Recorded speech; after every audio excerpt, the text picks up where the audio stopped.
रूस के खिलाफ गठबंधन बनाने की तैयारी चल रही है। ब्रिटेन, फ्रांस, कनाडा रणनीति बनाने में जुटे हैं। रूस पर एयर स्ट्राइक के हो सकते हैं फैसले इस गठबंधन के द्वारा। तो ये बड़ी तैयारी देखिए रूस की तरफ, रूस के खिलाफ की जा रही है। मनीष, ये गोलबंदी, ये लामबंदी क्या इंपैक्ट लाने वाली है? बिल्कुल, देखिए ये सारे डेवलपमेंट को अगर आप जोड़ के देखें तो वाकई में बहुत चिंताजनक बात है। वो इसलिए क्योंकि एक तरफ ट्रंप दोबारा से अमेरिका के राष्ट्रपति के रूप में रूस के खिलाफ हथियार भेजने की और इस जंग को आगे बढ़ाने की बात कर रहे हैं, नाटो को मदद देने की बात कर रहे हैं। लेकिन उससे बड़ी चिंता की बात है कि आज कनाडा के प्रधानमंत्री ने कहा कि उन्होंने फ्रांस के राष्ट्रपति से, ब्रिटेन के प्रधानमंत्री से, यूक्रेन के राष्ट्रपति से और तमाम सहयोगी देशों से बात की है कोलिशन ऑफ विलिंग को लेकर। कोलिशन ऑफ विलिंग दरअसल लंदन समिट के बाद ब्रिटिश प्रधानमंत्री ने मार्च में ऐलान किया था, जिसके तहत जो देश चाहते हैं वो देश सब मिलकर रूस के खिलाफ एयर स्ट्राइक तक करने का प्लान करेंगे और वहां पर नाटो का आर्टिकल 5 लागू नहीं होगा। अभी तक ये हो रहा था कि अगर कोई देश रूस से सीधे जंग करने की स्थिति में आएगा तो सभी नाटो के देशों को आना होगा, लेकिन जब आप कोलिशन ऑफ विलिंग के तहत जाते हैं तो तब फिर नाटो के सभी देशों को आने की मजबूरी नहीं होगी। तो कुल मिलाकर रूस के खिलाफ जो गठबंधन बनाया गया था उस गठबंधन ने अपना एक्शन तेज कर दिया है। अमेरिका से हथियार आएंगे और उनके फाइटर जेट अगर जरूरत पड़ेगा तो सीधे सीधे रूस पर एयर स्ट्राइक की बात करेंगे। तो देखिए ये सब कुछ रूस वर्सेस नाटो की, रूस वर्सेस यूरोपीय देशों की जंग की तरफ बढ़ रहा है। यानी कि वो रास्ते भी निकाले जा रहे हैं जिसमें नाटो अगर सीधे तौर पे भी नहीं जाते हैं सारे देश, तो कुछ देश मिलकर एक काउंटर मैकेनिज्म तैयार कर लें रूस के खिलाफ, हर तरह के हमले, हर तरह के काउंटर अटैक के लिए। रूस के खिलाफ नाटो ट्रंप की तैयारी, नाटो देशों को हथियार देगा अमेरिका, यूक्रेन को नाटो देश देंगे अमेरिकी हथियार। डोनाल्ड ट्रंप के फैसले से भड़का है रूस, नाटो का इस्तेमाल जंग भड़काने वाला है, ये है रूस का कहना। और ये पहली बार भी नहीं है, रूस बार-बार, पुतिन बार-बार ये कहते रहे कि इस युद्ध को भड़काने के पीछे नाटो देश शामिल हैं।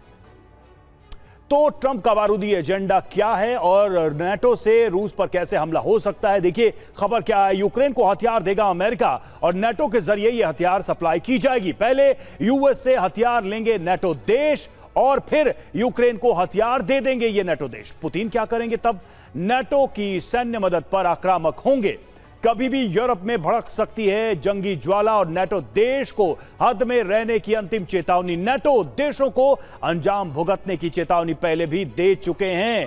और देखिए यूक्रेन के राष्ट्रपति ज़ेलेंस्की का हौसला बढ़ गया है, हौसला बढ़ गया है इस ऐलान के बाद से। ये जो डेवलपमेंट है उसके बाद से यूएस से हथियार मिलने पर ज़ेलेंस्की ने कहा है अमेरिका से जल्द यूक्रेन को मिलेंगे हथियार, सहयोगी देश भी यूक्रेन को हथियार देंगे, घातक हथियार बढ़ाएंगे यूक्रेन की ताकत। ज़ेलेंस्की जो चाहते थे वो अब हो रहा है। गर्ग सर, मेरा सवाल आपसे है कि ज़ेलेंस्की को हथियार मिलेंगे, नाटो को की खुशी ये है कि अमेरिका यानी ट्रंप एडमिनिस्ट्रेशन अब खुलकर रूस के खिलाफ उनके साथ आएगा। इन परिस्थितियों में अब रूस क्या करेगा, पुतिन क्या करेंगे, तब जबकि उनको लग रहा था कि इस जंग का खात्मा बहुत जल्द होने वाला है? देखिए ऐसा है, मेरे हिसाब से पुतिन साहब को कभी इस बारे में कोई शंका नहीं थी कि सूनर या लेटर ये होने वाला है, क्योंकि वो शुरू से जब से ट्रंप साहब प्रेसिडेंसी में आए हैं उनसे बात करते रहे हैं, लेकिन पुतिन ने उनकी बात, शांति प्रस्ताव नहीं माने। इसका मतलब ये है कि पुतिन साहब हमेशा से आंतरिक रूप से तैयार थे इस बात के लिए। तो जहाँ तक मेरा मानना है, जो ये अमेरिका ने अभी डिक्लेयर करा है कि वो वेपन्स देंगे यूक्रेन को, इसमें पुतिन साहब या रशिया कुछ सरप्राइज नहीं रहेगा। एंड जहाँ तक मेरा मानना है, आपने देखा पिछले लगभग 3.5 साल से अमेरिका ने और बाकी देशों ने काफ़ी हथियार यूक्रेन को सप्लाई करे हैं। उसके बावजूद आप देखिए इस महीने अभी अगर आप देखें तो ज़बरदस्त अटैक्स एक के बाद एक रूस ने यूक्रेन पर करे हैं।